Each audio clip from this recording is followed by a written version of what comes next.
Now, an unacceptable increase in bullying incidents in the basic education sector. That and infrastructure issues are among the key topics of discussion as the Basic Education Portfolio Committee concludes this week-long oversight visit today at the Department of Basic Education's head office. Now, Committee Chairperson Ms. Bongiwe Mbingo-Gigaba joins me now to unpack this for us even further. Thank you so much for your time, Mr. Mbingo-Gigaba. I want to start with this because I understand that you're mandated by Section 55(2) of the Constitution, obviously, to conduct these oversights with the executive. What has been on the agenda, this besides bullying, which I understand it's top priority in terms of addressing some of these issues with the Basic Education Department? Morning to you and morning to the viewers at home. We have dealt with this matter, but what made us as the Portfolio Committee to deal with this matter is that you would remember the incident that has happened in Limpopo recently that had led to a death of a child. So we wanted to know from the department as the Portfolio Committee, what is it that they are doing? What is their anti-bullying policy? And how are they implementing it? How are they making the community aware? But also, how are they generally even supporting the ones that are perpetrating? Because when you look into these videos and zoom deeply, you can see that you've got learners that have anger, and they manage to respond to all the issues that we had with them.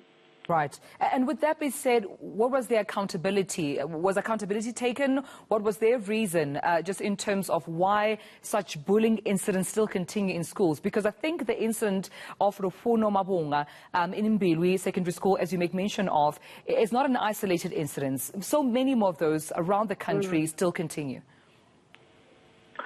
Look, yes, there are many incidences, and to an extent that they even outlined to us the different types of bullying that are there. Because as much as our issue was only around a child, but they have also taken us to a situation where even the teachers themselves bully one another. So they made that analysis, and they know that this incident is not really out of hand, but it is there, and it's something that you cannot really run away from it. Right. So they have shown us, they have debated with us the issue of going around provinces trying to do road shows, but also making the public aware as well of how they can deal with this matter, but also working with other sister departments. Because obviously when you've got such situations, you would need social workers right. To be at play. Therefore, you need Department of Social Development. But also you would need psychologists so that they are able to assist and counsel the children. So they are working with other departments. You need Department of Safety as well, right. Because therefore, you need police also to intervene.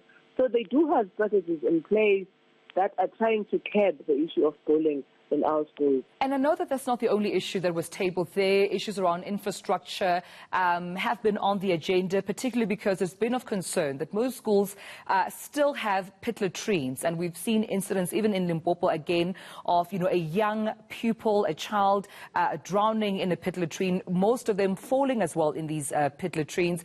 What's been the discussion there in terms of sort of upholding the infrastructure in a safe manner in which children can go to school in those particular infrastructures?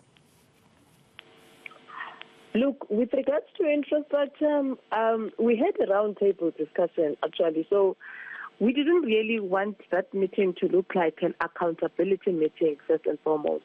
We wanted to discuss as the sector. We wanted to share the ideas amongst one another. How are other provinces managing, for instance, to get the pit latrines? For instance, we had Free Free State doesn't have pit latrines anymore. Right. You know, and then you've got those rural areas, which is the Eastern, which is the Eastern Cape, and other provinces that still has got pit latrines. So it was a meeting of sharing ideas. How do we get about it? How are other provinces managing? And the department, they do acknowledge as well that there is a problem with infrastructure. Actually, infrastructure alone is a problem that is even making the department to look as if it's not really delivering, because of even your Auditor General would have issues around infrastructure in the department.